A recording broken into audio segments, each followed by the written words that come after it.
Opisyal nang iniwan ng TV5 pag-aari ni Manny V. Pangilinan ng kanilang content partnership sa ABS-CBN.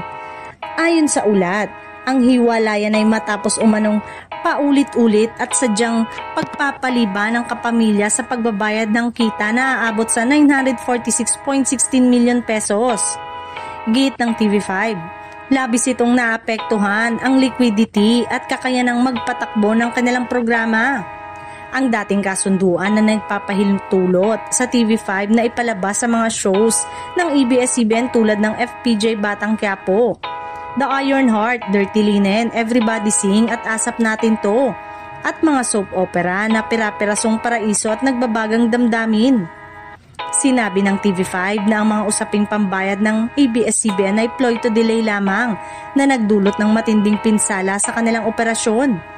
Ipinabatid pa ng TV5 na magsisimula ang termination ng deal sa January 2, 2026. Ngunit nananatili ang kanilang karapatan na kolektahin ang halagang utang ng ABS-CBN bago at pagkatapos ng petsa ng pagtatapos ng kasunduan.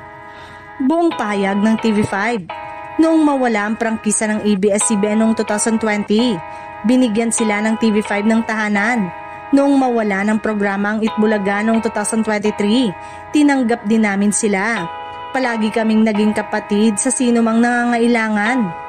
Ang mga halagang ito na dapat ay napunta sa TV5 ngunit naiipon at hindi na ibibigay ng ABS-CBN ay lumaki na ng husto at malaki ang naging epekto sa kakayanan ng TV5 na tuparin ang sarili nitong mga obligasyon.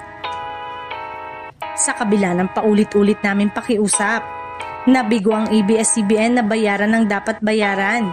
Hindi rin sila nagbigay ng kasiguraduhan o indikasyon na kaya o nais nilang bayaran ito.